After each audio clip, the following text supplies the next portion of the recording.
Disclaimer: Warframe is a game that's been getting regular updates since 2013. Pretty much this whole video is subject to change. So, you want to tame the infinite and confusing maelstrom of the void. You want to wield the power of crits, infinite energy, shields, lifesteal, and more? Well, it doesn't matter. Gather round and let me show you what you need to know in order to become a true Harrow main. Who knows, maybe there will be more than 10 of us. Explaining Harrow's kit like you're 5, his 1 makes everyone in front of you pose for the camera and gives you shield. His 2 turns that shield into a buff that lets you hit harder, increase your gun's bullet metabolism, and much like a YouTube compilation, gain life from other people's suffering. His 3 is just infinite energy, but no one cares, because it pings the side of your screen every time you get a kill. Finally, his 4 is a temporary god mode, absorbing damage and turning that damage into the best damage buff in the whole game. The biggest draw to Harrow is his innate ability to make any weapon powerful, especially guns. His ability to make big damage numbers, combined with making a number on your screen every time you get a kill, makes him the ideal frame for someone with ADHD. Something people miss on first inspection of Harrow's kit is how his 4 works. A 50% crit chance buff with 200 on headshot doesn't sound particularly impressive until you realize that that's a base crit boost. Even a weapon with 1% crit gets 51 with 201 on headshot. Even if, like me, you hate maths, this is completely busted and lets you force crits on any weapon. Another element of his kit that's overlooked is his 2. Increasing fire rate and reload speed increases both your damage per second and the amount of seconds you can spit out damage. Providing boosts to these stats instead of damage also means that you can Helminth on a damage ability like Raw if you're a complete psycho. The long and short of it is that Harrow's 2 makes any gun or melee have a very good feel. I'm going to go through a list of some properties of his abilities that you might not immediately think of, and some good tips to utilize them. As said before, Harrow's 4 is a base crit buff boost, making bad weapons good and good weapons even better. Harrow's 4 begins with an invincibility period, where yourself and your nearby teammates are immune to all damage and stagger and status. Everything. The ability doesn't list a range because it uses your shared affinity range, meaning it's not affected by mods. It's also important to note that teammates absorbing damage doesn't contribute to the buff, only you taking damage. As a side note, the rule of thumb for Harrow's 4 is 2000. This is the base requirement for the full buff with no mods. The more power strength you have, the less you need, but if you see 2000 or greater on your screen, you know for certainty that the buff will be maxed at the end. Harrow's 4 can be made much shorter by hitting 4, opening the escape window, and closing it, as seen here. If they do fix this, I'll post it in a pinned comment, but given that this is an animation cancel for one ability on one frame, that in 2021 represented a whole 0.8% of Warframe usage, combining primed and regular form, I don't think it's going to get patched anytime soon. Thurable will charge faster if you have an increased casting speed. Because speed drift sucks, this means natural talent will help you get to 15 or 35, somewhere between there, which I would say is the average range for how much Thurable you use in a regular mission. The loss of shield from 2 is calculated when you hit the button. Takes your current shield, splits it in half, and does it that much to you, 1/2 per slap. It can't hit your health. If you've got full shield, you will activate shield gate when this ability is used. The duration is capped at 120 seconds, which means that you can keep it topped up with relatively low maintenance. Harrow's 1, about a year ago from when the script was written, got updated and is much better.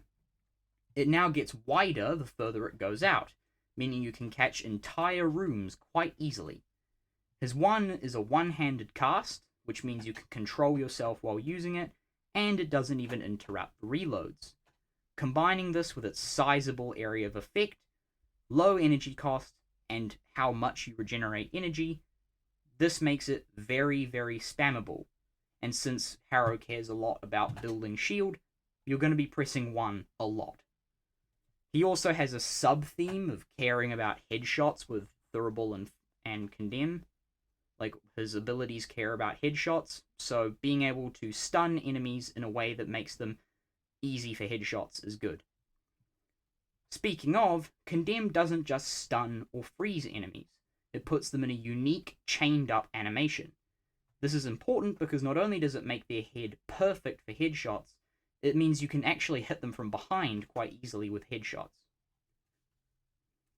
I've talked about some of the engine parts, but now let's talk about driving it. Some advice on how to use Harrow's kit in moment-to-moment gameplay. Straight up, Thurible should be up at all times. It takes anywhere from 3 to 5 seconds to get the ideal energy you want with no mods, between 15 and 35. The game prevents you from doing basically anything while charging, but it does let you move around with normal parkour, so you can roll to activate Rolling Guard, or just move around a lot. If you want to guarantee it, use it while under the invincibility of your 4. Penance is pretty scary to use, given that you stand still while using it, and lose all of your shield. Some tips to safely use it would be to use it while invincible from your 4, to increase your casting speed so you're vulnerable for less time, doing it while in the air so that you can fall while casting, to kinda move while casting. It's a bit inconsistent, but it can help. And obviously using it behind cover when you're safe. Condemn is the glue holding Harrow together. You'll be spamming it quite a bit. You don't get shields from enemies you've already made pose for the camera, so I'd recommend using it on big groups, like 3 or more, which aren't exactly rare in Warframe.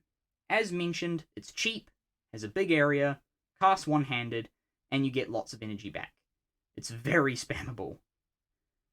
Given that you're only going to be using 2 and 4 infrequently, and Thurible feeds itself, this is your main sink for all the energy you're getting. Finally, we come to Covenant. It's perfectly fine to just recast it anytime you can, as soon as it comes off cooldown, but there are some utilities to consider. An obvious thing to consider for a team-wide invincibility button is to use it as a get-out-of-jail-free card. Need a safe revive, the boss is hitting too hard, your shield gate just popped and you feel that you're about to die, just press Covenant. There's a million scenarios where having the ability to save yourself for 5 seconds without dying can be a massive asset to you and the team. So remember that sometimes it's worth hanging on to 4 even if you could use it. The damage absorb also means you're most rewarded for finding enemies and not shooting them, which is perfect for refreshing your 2 and 3. So you want to be maintaining your Thurible at all times, chaining up stuff to rebuild your shield, use penance to cash in all that shield again, and use your 4 as your refreshing buffs for safety, and momentarily gain insane damage. Now for modding tips.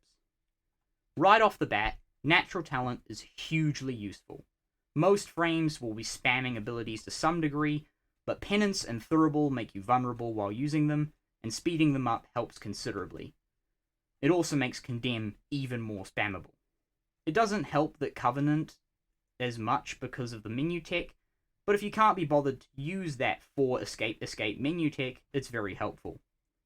Power Strength boosts the shield from Condemn, the buff from Penance, the energy conversion of Thurible, and the damage needed for Covenant. These are all very desirable things, so high strength is something you should desire. Duration is pretty easy to understand. Longer chain from Condemn, more duration per shields lost on Penance, longer duration of Thurible, and an increase of both invincibility and crit buff time on Covenant. As you could guess, the frame, whose gameplay loop revolves around maintaining 3 different buffs all at once, is going to love duration. Arguably, this is his most desired stat. Range used to be all but worthless on Harrow, given that it buffed Condemn, which was terrible, and the range of the energy donation of Thurible, which is niche. Now, with Condemn being a big-ass cone, Having high range means that it can be very, very big and assist your shield regen a lot. There's also a certain Helminth build that really loves range, but that's for much later. Efficiency has and always will be a meme on Harrow. Given how much energy he gets per second, being more cost efficient means nothing. Since I know people will ask, no. His augments are gimmicky at best and pretty much useless at worst. Don't waste a slot on them. Since Harrow can be realistically acquired in the mid-game, I'm going to go through some good mods to get for Harrow, and other frames I guess, and their locations. Continuity gives you duration. The flawed version is given to you in the tutorial. The actually good version is given from defense missions on all the early planets up to Ceres, including Phobos. After doing 20 waves, rotation C, you've got an 8.3% drop. Given that defense is good for other reasons in the early game, I'd recommend farming for it anyway. If you happen to have a friend, Sherpa, clanmate, etc., they might just have one to give for free, but don't count on other people's kindness. Augur Message, yet another duration mod. Go to Konzu and Cetus and check the level 30 to 50 bounty. If you see Augur Message, do it.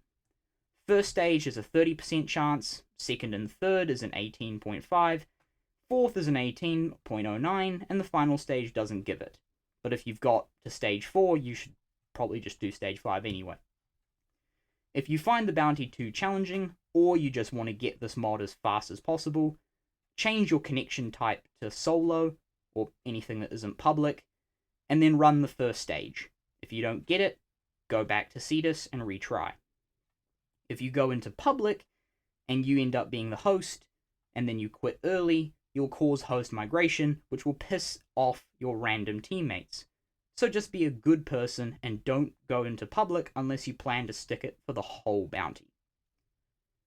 Flow increases your max energy, which is useful for getting bigger numbers and taking advantage of Harrow's unmatched energy regen. You get it from survival in the later planets, Uranus onwards, as well as dark sector survival from the same planets. You can also get them from the Kuva Fortress and Lua survival, like normal survival, not conjunction survival, but not from Void Survival Mott. After 15 minutes on any of the missions I listed, you get a 6.7% drop for this mod. It ain't much, but survival is one of the more common types to farm, and on top of that, Kuva Survival is one of the better ways to get Harrow parts, meaning if you farmed him legit, you've probably already got this mod. Natural Talent. By far, one of the hardest mods to ask. The mods I listed before are good on other frames and are good pickups in general. This mod is rarely, if ever, used on any frames that aren't Harrow, but for Harrow, this is an amazing mod. You can only get it from interception missions on the early planets, again, Earth to Ceres, at a 2.58% drop rate. On rotation C. This means you have to play on the easy baby level planets, on the second most boring mission type in the game, and you have to fill the bar to 100% 4 times for a single attempt at a 2.5% roll. This is one of the mods that makes transmutation not a waste of time. Again, a very big ask, but if you want to get serious about Harrow, this is a huge pickup. Intensify boosts power strength. One of the more universally good mods. It's pretty safe to assume you've already gone for it, but if you haven't, it drops from survival and or excavation and or defense in early game planets. Stretch boosts your power range. Great for getting big condemn waves. It drops from a whole bunch of missions across the star chart, but if you want to specifically target farm it, Lieutenant Lechkrill has a 22% drop every time you kill him, which is pretty easy and shouldn't take you too long. Many of the other mods you want for Harrow fall into the category of late game mods. Prime mods, Umbral mods, and Corrupted mods. Since they're later in the game, I'll assume you know how to use the wiki and to get them for yourself. I would recommend Transient Fortitude, Blind Rage, Umbral Intensify, Umbral Vitality, Primed Continuity, Prime Flow, Rolling Guard, Prime Vigor, and, very importantly, Adaptation. I don't want to provide too much of the put this here and put this here and put this here build recommendation, because half the fun of Harrow is figuring out what kind of setup you want for him. As a final note, I'll bring up some Helminth options. As you may have noticed, all of his abilities work quite well together. He's one of the few frames that doesn't actually need Helminth to fill a hole in his kit. I would say that the cleanest choice is Pillage from Hildryn. It works in a very similar way to Condemn, however instead of a CC, it gives you an armor strip. But both are abilities that like high range and give you shield from enemies. There's also a very good build with Thermal Sunder for Sanctuary Onslaught, but this build is simply too powerful for your mortal eyes to comprehend. With this video, I hope that you finish with a desire to go out and get Harrow for yourself, or to dust off your current one and start tinkering with him. Harrow is insanely fun to play, and I hope this primes you for the high highs and low lows of playing him. If you happen to enjoy this, I implore you to consider subscribing, liking the video, and maybe even comment your own thoughts on Harrow and the state of the game more broadly.